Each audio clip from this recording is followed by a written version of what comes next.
Hey guys, so today we're going to be working on this Ford Transit. We're going to be replacing the power steering fluid. I'll just show you how to check the condition of this fluid. This is the easiest way. I mean, there's multiple ways. You can even use a syringe and suck out a bit and get that tested, but if you don't have access to all that, you can just get a paper towel, get a nice clean white one, just stick it in there. As you can see, that's not the color it should be. It should be a nice cherry pink color. So you can see it's burnt, overdue for its service, so this fluid will have to be replaced. I'll show you what the process is now. Okay, so these are the tools you're going to need for changing the power steering fluid. You need a screwdriver, a couple of pliers to remove the return pipe off the reservoir. You'll need a socket set just to remove the intake pipe off the airbox. And you'll need a pipe, the diameter, so internal diameter of 10 millimeters, just to block off the return of the reservoir for the process I'm going to show you. And also you need a couple of containers. You need a small one put underneath the reservoir, and you need a large one underneath. When you remove the return pipe and you get rid of the old fluid in the way I'll show you. So what you want to do is you want to start by taking this intake hose off here.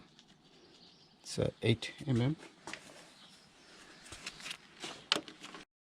So what we're going to be doing today is we're going to be putting that white container I just showed you down underneath in that area. So when you take that off, you can just lift this power steering reservoir off. So you can lift the container, just pull up, and just comes out from this bracket here. When you remove that, you can take out the main intake pipe, just pull it from the box. When you take this off here, you can get your container in. I'm just showing you today how to do the basic hand tools, basic equipment. So I also found it easier, just because of the type of container I've got, to take off the intake pipe as well of the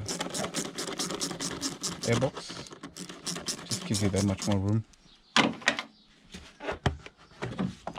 Just move it aside.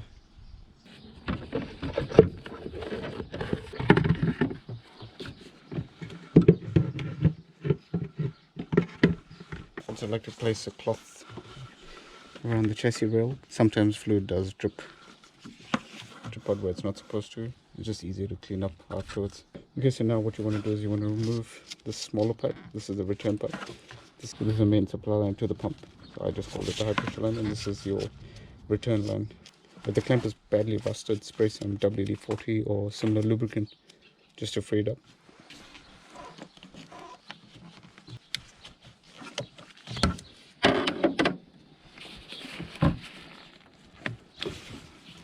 You can see this part is pretty quite tight. You just keep turning it until it breaks free like so. Next you can get a screwdriver and just assist it. Or you can even get a set of nose pliers.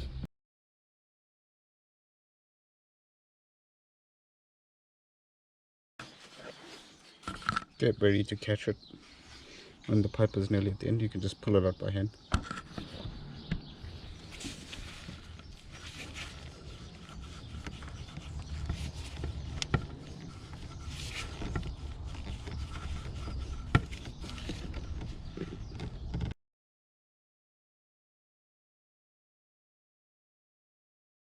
So just let that drain. You can just let all the fluid drain. I forgot to mention this model's got a power steering cooler.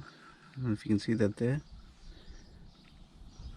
So similar concept, but it's just the return line from the power steering rack comes to the bottom there and goes through the cooler and then comes back out and goes back into the reservoir.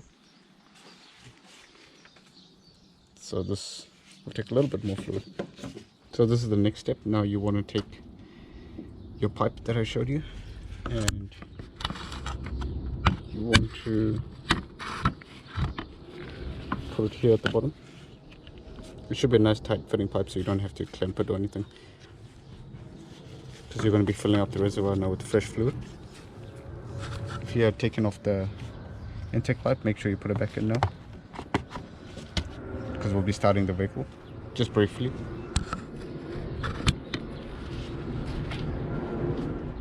And also notice I also rerouted my pipe into my catch can at the bottom bit. So I'll show you what that looks like. So just this pipe here, I just put it down here at the bottom. It's just draining out all the oil fluid. So what we're going to do is we're going to crank the engine and start it just briefly for a couple of seconds just to let the pump run. So it pushes, we're going to fill up the reservoir with new fluid. So that new fluid will push out the old fluid from the power steering rack through the oil cooler and out into the bucket. So we'll just do that once briefly. You can do this a couple of times, so just make sure you do not run the pump dry. Just keep the reservoir topped up with fluid. I'll show you that now. So we'll be filling this one up with Dexron 3 oil, but please make sure to check what your owner's manual specifies. This vehicle requires a Dexron 3 compatible fluid as per Ford's recommendations, so that's what I'll be filling this one with today. But please make sure you consult your own manufacturer's specifications, owner's manual, service manual, or your local dealership. Get the right fluid, otherwise you can damage the power steering system. It's vital that you get the right fluid. Okay, so I'll show you what we're going to do now.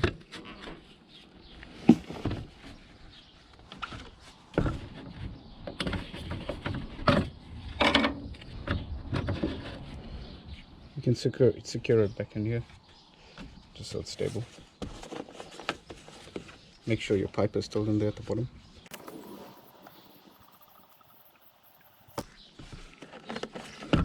Fill it up to the max line. If you go above the max line, it doesn't really matter. Just loosely put the cap on the top so you don't lose it. So what we're going to do now, like I said, is we're going to just start it, and all this new fluid is going to go through the system and push out the old fluid from the bottom.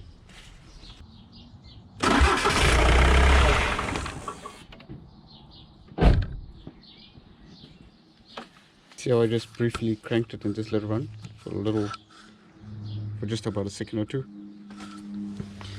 That's so that this bottom here can drain out the fluid. So you can do this a couple of times, just depending on how bad the power steering system was or how dirty your oil is. You always want to make sure that you do not run this dry, do not run the pump dry. So I stopped it there. You can just refill it and repeat the same process.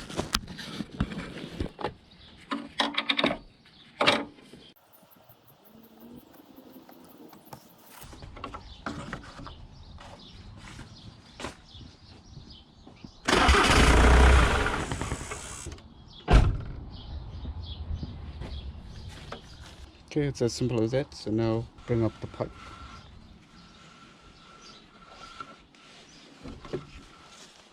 I just put this cloth in there to secure the pipe so it doesn't move out of place. So that's where I put the pipe. There, I ran the pipe into the bucket.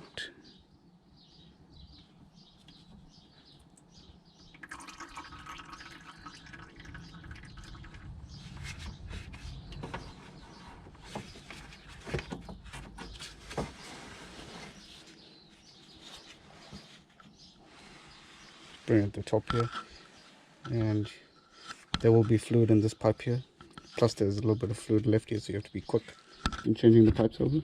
I'll try and show you that as best as I can. Have a cloth or catch can ready to catch this pipe, so just drop this pipe and put this one in. Clean up your area, wipe down the pipes, wipe down anything that you dropped the transmission fluid on, any of the pipes or chassis rail, body, anything. Give it a good clean. Once you push the pipe in, you can put the spring clamp back on.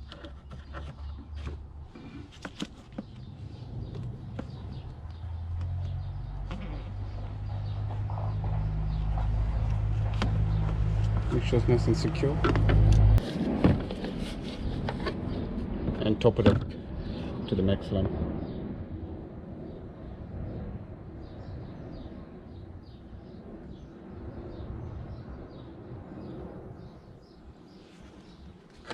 With all your old fluid, sure you dispose of it at a proper recycling center. Do not put this into landfill. Be a responsible person and dispose of all the old fluid in a safe manner.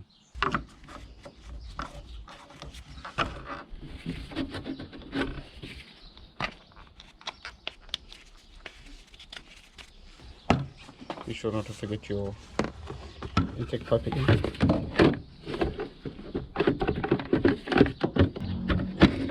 Just drop this back in the clamp and lock it in place. Just put back anything you remove. Put your bolt back as well.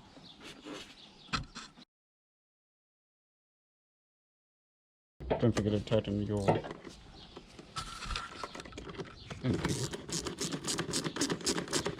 intake pipe.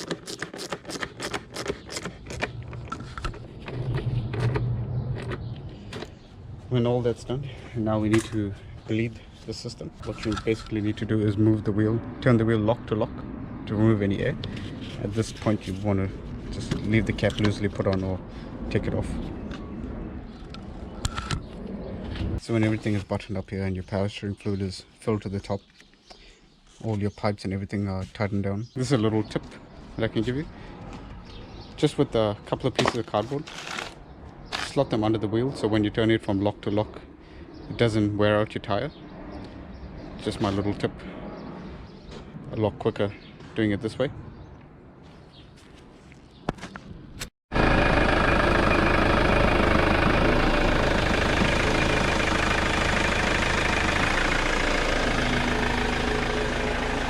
So now what we're going to do is we're going to turn the wheel lock to lock.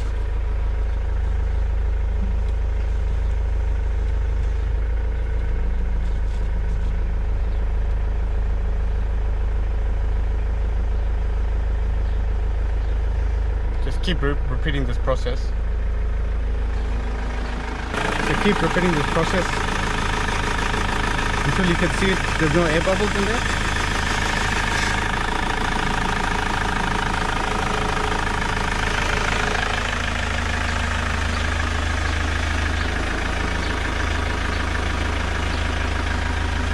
Doing that until the steering wheel feels easy and there's no binding or anything as such while turning. It should be smooth and easy to turn.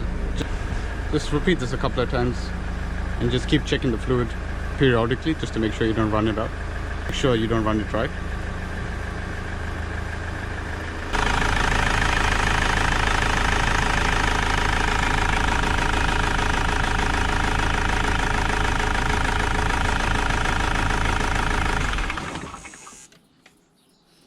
Don't know if you could see that, but the fluid was flowing perfectly without any air bubbles. So that means the job's all done. Clean up any fluid that you dropped and cap it off, and then you're good to go from there. Take it for a test drive and make sure everything's fine. So just as a sample, I'll show you what the new fluid looks like, the color of it. That's the color it should be, as opposed to what the initial color was. Alright, so thanks for watching, guys. I hope you found this video useful. If you did, please hit that like button and subscribe. It really helps me out. And if you have any comments, just leave them down below. Alright, thanks for watching, guys. See ya.